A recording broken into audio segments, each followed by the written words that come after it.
The rabbit sends in a little bill. It was the white rabbit, trotting slowly back again, and looking anxiously about as it went, as if it had lost something, and she heard it muttering to itself, the Duchess, oh my dear paws, oh my fur and whiskers, she'll get me executed as sure as ferrets are ferrets. Where can I have dropped them, I wonder? Alice guessed in a moment that it was looking for the fan and the pair of white kid gloves, and she very good-naturedly began hunting about for them, but they were nowhere to be seen. Everything seemed to have changed since her swim in the pool, and the great hall with the glass table and the little door had vanished completely. Very soon the rabbit noticed Alice as she went hunting about and called out to her in an angry tone. Why, Mary Alice, what are you doing here? Run home this moment and fetch me a pair of gloves and a fan. Quick now!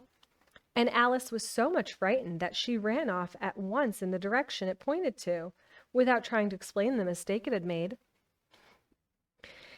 He took me for his housemaid, she said to herself as she ran. How surprised he'll be when he finds out who I am. But I'd better take him his fan and gloves, that is, if I can find them. As she said this, excuse me, she came upon a neat little house, on the door of which was a bright brass plate with the name White Rabbit engraved upon it. She went in without kneeling and hurried upstairs in she went in without knocking and hurried upstairs in great fear lest she should meet the real Mary Ann and be turned out of the house before she had found the fan and gloves.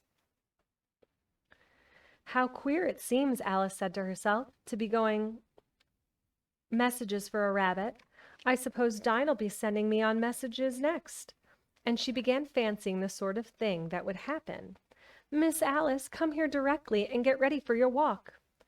Coming in a minute, nurse, but I've got to watch this mouse hole till Dinah comes back and see that the mouse doesn't get out. Only I don't think, Alice went on, that they'd let Dinah stop in the house if it began ordering people about like that. By this time she had found her way into the tidy little room with a table in the window, and on it, she had hoped, a fan and 2 or 3 pairs of tiny white kid gloves. She took up the fan and a pair of gloves, and was just going to leave the room when her eye fell upon a little bottle that stood near the looking-glass. There was no label this time with the words "Drink me," but nevertheless she uncorked it and put it to her lips. I know something interesting is sure to happen, she said to herself, whenever I eat or drink anything, so I'll just see what this bottle does. I do hope it'll make me grow large again, for really I'm quite tired of being such a tiny little thing. It did so indeed, and much sooner than she expected. Before she had drunk half the bottle, she found her head pressing against the ceiling, and had to stoop to save her neck from being broken. She hastily put down the bottle, saying to herself, That's quite enough. I hope I shan't grow any more. As it is, I can't get out of the door. I do wish I hadn't drunk so much. Alas, it was too late to wish that. She went on growing, and very soon had to kneel down to the floor. In another minute there was not even room for this, and she tried the effect of laying down with one elbow against the door, and the other arm curled around her head. Still she went on growing, and at last resource she put one arm out the window and one foot up the chimney, and said to herself, Now I can do no more. Whatever happens, what will become of me? Luckily for Alice, the little magic bottle had now had its full effect, and she grew no larger.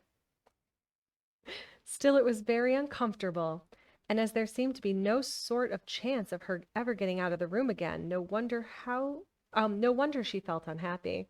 Oh, Gabby, that'll be. I'll take a little pause. Gabby, I'll teach you to read. I could always teach people to read in Russian. It's a cool party trick. Not as refreshing as water, but it'll do. Oh dear.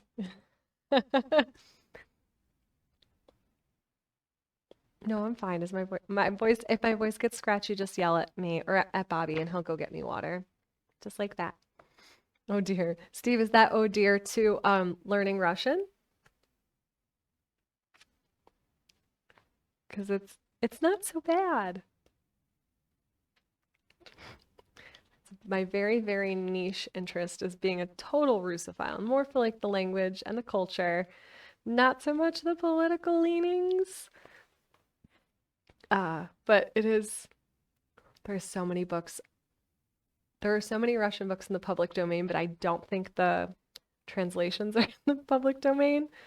So I would have to read them in the original text, which I'll save for when people are. So, yes.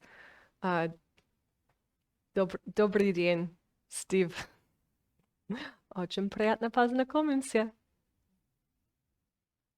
There's nothing Steve can't do. A true Renaissance man. Absolutely. You've heard the phrase jack of all trade, master of none. That person had not met Steve.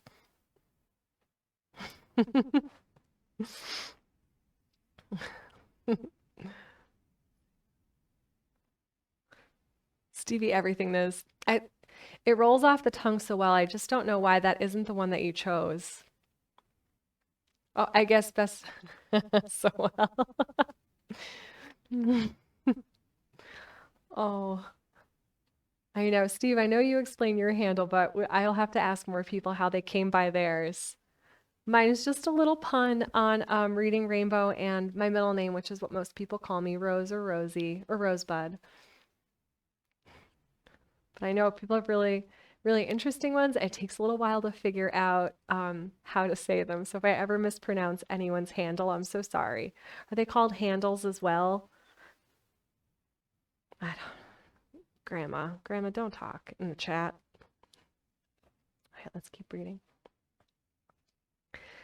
It was much pleasanter at home, thought poor Alice, when one wasn't always growing larger and smaller and being ordered about by mice and rabbits. I almost wish I hadn't gone down that rabbit hole, and yet it's rather curious, you know, this sort of life. I do wonder what can have happened to me. When I used to read fairy tales, I fancied that kind of thing never happened. And now here I am in the middle of one. There ought to be a book written about me. That there ought. And when I grow up, I'll write one. But I'm grown up now, she added in a sorrowful tone. At least there's no room to grow up any more here. But then, thought Alice, shall I never get any older than I am now? That'll be a comfort, one way, never to be an old woman. But then, always to have lessons to learn? Oh, I shouldn't like that. Oh, you foolish Alice, she answered herself. How can you learn lessons in here? Why, there's hardly any room for you, and no room at all for any lesson books. And so she went on, taking first one side and then the other, and making quite a conversation of it altogether. But after a few minutes she heard a voice outside and stopped to listen. Marianne, Marianne, said the voice, fetch me my gloves this moment. Then came a little pattering of feet on the stairs. Alice knew it was the rabbit coming to look for her, and she trembled till she shook the house, quite forgetting that she was now about 1,000 times as large as the rabbit, and had no reason to be afraid of it. Presently the rabbit came up to the door and tried to open it, but as the door opened inwards and Alice's elbow was pressed hard against it, that attempt proved a failure. Alice heard it say to itself, "Then I'll go round and get in at the window." That you won't, thought Alice, and after waiting till she fancied she'd heard the rabbit just under the window, she suddenly spread out her hand and made a snatch in the air. She did not get a hold of anything, but she heard a little shriek, a fall, and a crash of broken glass, from which she concluded that it was just possible it had fallen into a cucumber frame or something of the sort. Next came an angry voice, the rabbit's. "Pat! Pat, where are you?" And then a voice she had never heard before. "Sure, then, I'm here, digging for apples, your honor." "Digging for apples, indeed," said the rabbit angrily. "Here, come and help me out of this." Sounds of more broken glass. "Now tell me, Pat, what's that in the window?" "Sure, it's an arm, your honor." He pronounced it arum. "An arum, you goose. Who ever saw one that size? Why, it fills the whole window." "Sure it does, your honor, but it's an arm for all that." "Well, it's got no business here at any rate. Go and take it away." There was a long silence after this, and Alice could only hear whispers now and then, such as, "Sure, I don't like it, Your Honor, at all, at all." "Do as I tell you, you coward." And at last she spread out her hand again and made another snatch in the air. This time there were 2 little shrieks and more sounds of broken glass. What a number of cucumber frames there must be, thought Alice. I wonder what they'll do next. As for pulling me out of the window, I only wish they could. I'm sure I don't want to stay in here any longer. Oh, hi Nerd Candy. Thank you so much for following. Oh, this is so nice. I've seen you pop up. I haven't gotten a chance to see any of your streams yet, but I'm making my rounds, getting to meet everybody. We're not too far into the chapter 4. Alice is stuck in the house. She waited for some time without hearing anything more. At last came a rumbling of little cartwheels and the sound of a good many voices, all talking together. She made out the words, "Where's the other ladder? Why, I hadn't to bring but one. Bill's got the other. Bill, fetch it here, lad. Here, put 'em up at this corner. No, tie 'em together first. They don't reach half high enough yet. Oh, they'll do well enough. Don't be particular. Here, Bill, catch hold of this rope. Will the roof bear? Mind that loose slate. Oh, it's coming down. Heads below." A loud crash. "Now who did that?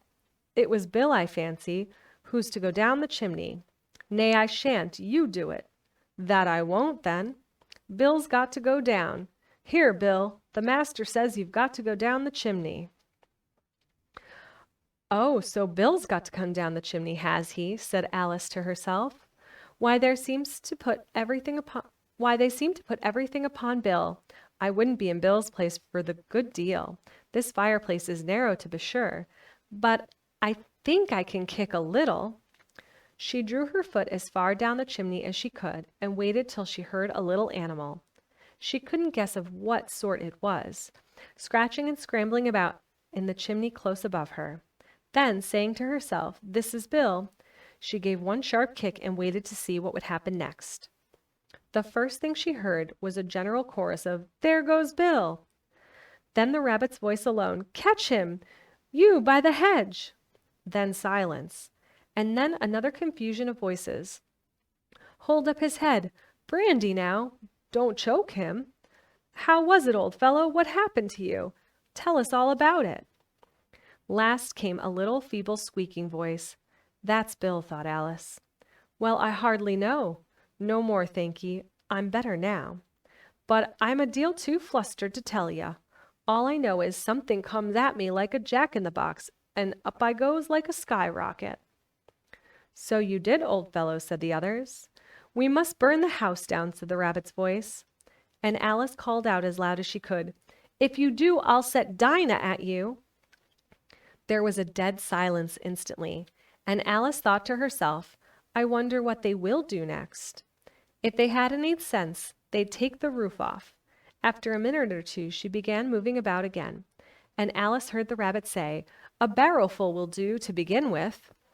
A barrowful of what? thought Alice, but she had not long to doubt, for the next moment a shower of little pebbles came rattling at the window, and some of them hit her in the face.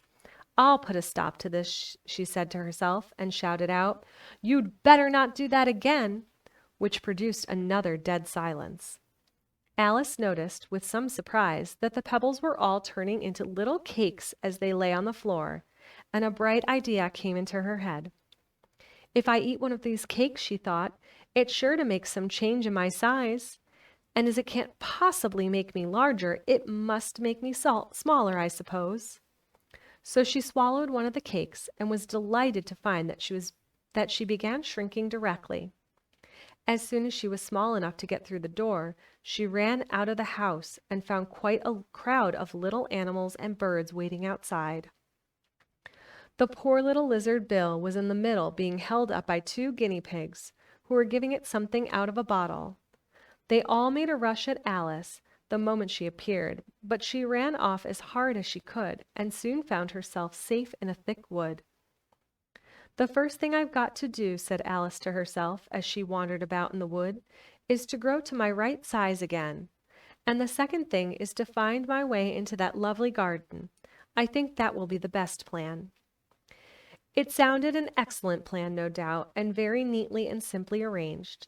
The only difficulty was that she had not the smallest idea how to set about it, and while she was peering about anxiously among the trees, a little sharp bark just over her head made her look up in a great hurry. An enormous puppy was looking down at her with large round eyes, and feebly stretching out one paw, trying to touch her. "Poor little thing," said Alice in a coaxing tone, and she tried hard to whistle to it, but she was terribly frightened all the time at the thought that it might be hungry, in which case it would be very likely to eat her up in spite of all her coaxing. Hardly knowing what she did, she picked up a little bit of stick and held it out to the puppy, whereupon the puppy jumped into the air off all of its feet at once with a yelp of delight and rushed at the stick and made believe to worry it. Then Alice dodged behind a great thistle to keep herself from being run over, and the moment she appeared on the other side, the puppy made another rush at the stick and tumbled head over heels in its hurry to get hold of it. Then Alice, thinking it was very like having a game of play with a cart horse, and expecting every moment to be trampled under its feet, ran round the thistle again, and then the puppy began a series of short charges at the stick, running a very little way forward each time, and a long way back, and barking hoarsely all the while, till at last it sat down a good way off, panting, with its tongue hanging out of its mouth and its great eyes half shut. This seemed to Alice a good opportunity for making her escape. So she set off at once and ran till she was quite tired and out of breath, until the puppy's bark sounded quite faint in the distance. "And yet what a dear little puppy it was," said Alice, and she leant against a buttercup to rest herself, and fanned herself with one of the leaves. "I should have liked teaching it tricks very much, if I'd only been the right size to do it. Oh dear, I'd nearly forgotten that I've got to grow up again. Let me see, how is it to be managed? I suppose I ought to eat or drink something or other, but the great question is, what?" The great question certainly was what. Alice looked all around her at the flowers and blades of grass, but she did not see anything that looked like the right thing to eat or drink under the circumstances. There was a large mushroom growing near her, about the same height as herself, and when she had looked under it, and on both sides of it, and behind it, it occurred to her that she might as well look and see what was on top of it. She stretched herself up on tiptoe and peeped over the edge of the mushroom, and her eyes immediately met those of a large caterpillar that was sitting on the top, with its arms folded quietly, smoking a long hookah and taking not the smallest notice of her or anything else.